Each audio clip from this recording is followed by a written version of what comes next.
So many people in the real estate industry, real estate agents specifically, talk poorly about cold calling.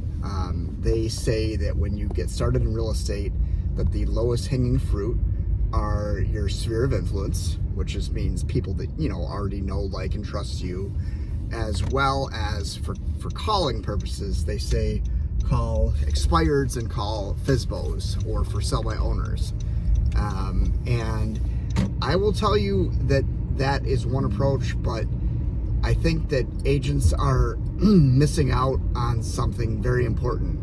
So if all the agents in the industry are taught to talk to their sphere, talk to for sell by owners, talk to expireds, because those are the low-hanging fruit, at some point, if all of the agents are calling for sell by owners and expireds, then it no longer becomes the low-hanging fruit because there's so much competition for it.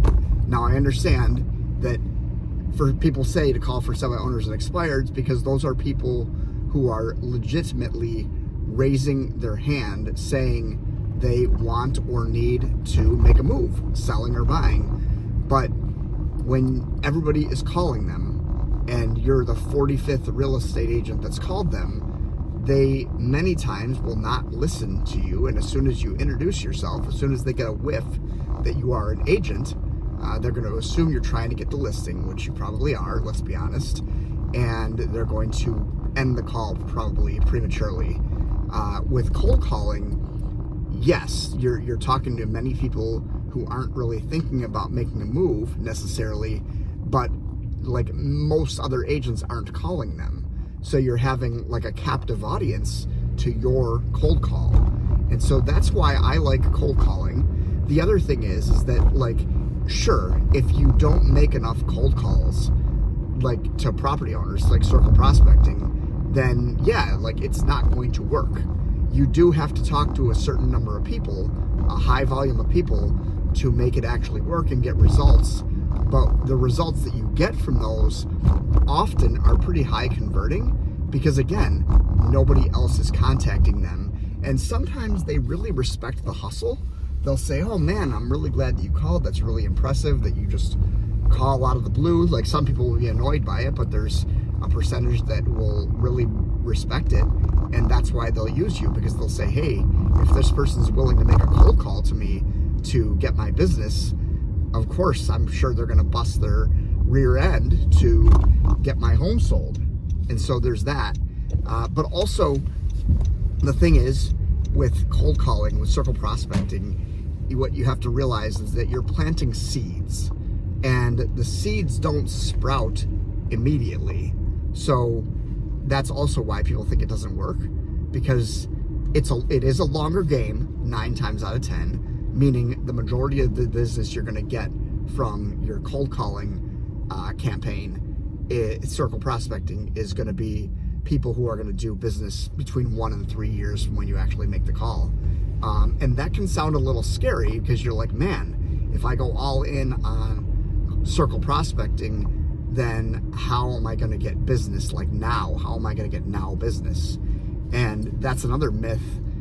People think, oh, circle prospecting is just for like long-term business, for business down the road. That is absolutely not true.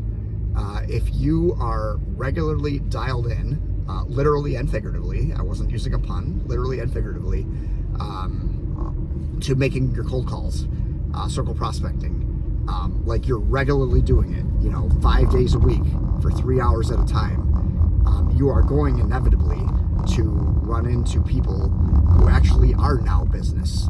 And you're like, man, like, how did this happen? This is such an anomaly. This must be an anomaly.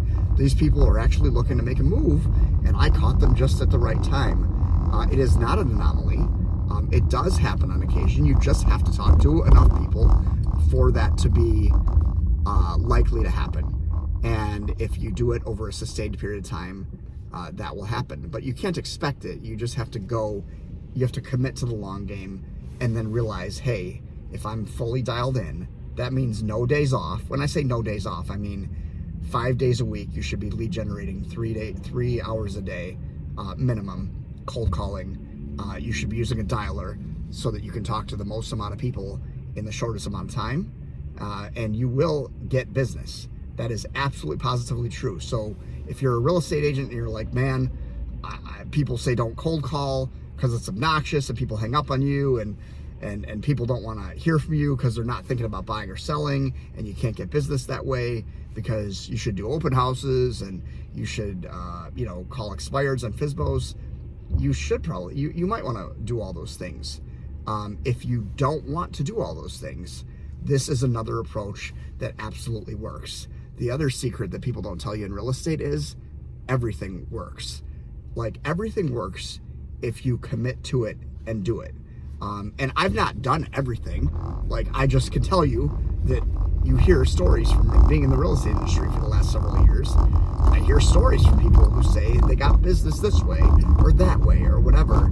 And the reality is everything works if you do it. I like, the part of the reason why I like cold calling or circle prospecting is because, sorry, I'm driving and there's a truck in the middle of the road. It's because, like, nobody else is calling them. And so many times, they're not thinking about real estate, and you are going to get a percentage of people who swear at you and say all sorts of nasty things and hang up on you and are a little bit rude. But you're also going to get people who are a little more down to earth and will hear you out because they're not getting slammed with phone calls. And everybody, let me also say this, like, most people who own property, they like talking about home values because it's important to them. They look at what they bought their home for, and they look at the value that it is currently today, and they wonder, hey, what will my home be in 1 year, 3 years, or 5 years? And so, like, you get all this open thing. Now, again, when you're calling people like this is really important, and I've said this in my other videos, if you've watched them, is you have to be relationship based. You have to be 100% relationship based, meaning you cannot call people saying, hey, do you want to buy or sell real estate? Couple reasons you can't do that is because every other real estate agent who's circle prospecting or calling for selling owners or expireds, they're all saying the same thing essentially. And so you want to sound different than other people. So that's number one. But also, you want to make it clear to them, hey, listen, I'm just planting seeds here. I'm just building relationships. My team and I, or my brokerage and I, do business in the area, and just wanted to see if there's anything I can help with.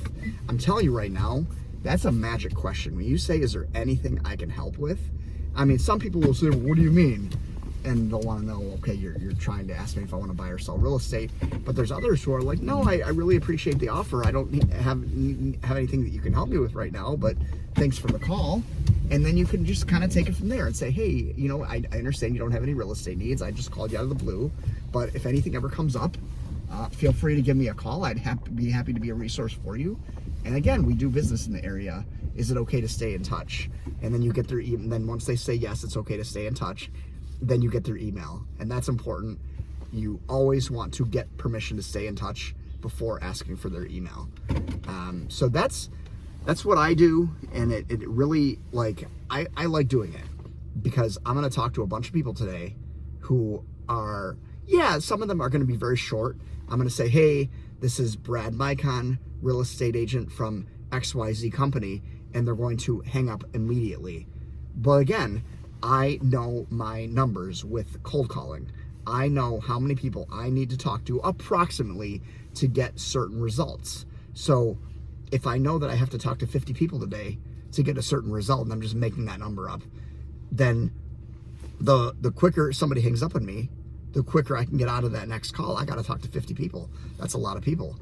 The quicker they hang up, and again, it doesn't mean that I want to just blow through the leads and not actually execute a proper script or a proper talk path, explaining the nature of my call, but also setting it up properly with assuming the name, which I always do. And I say, hey, hi, John. Hey, John. That's called assuming the name, when you're assuming that you're talking to the right person. And you don't say, is this John? You say, hi, John.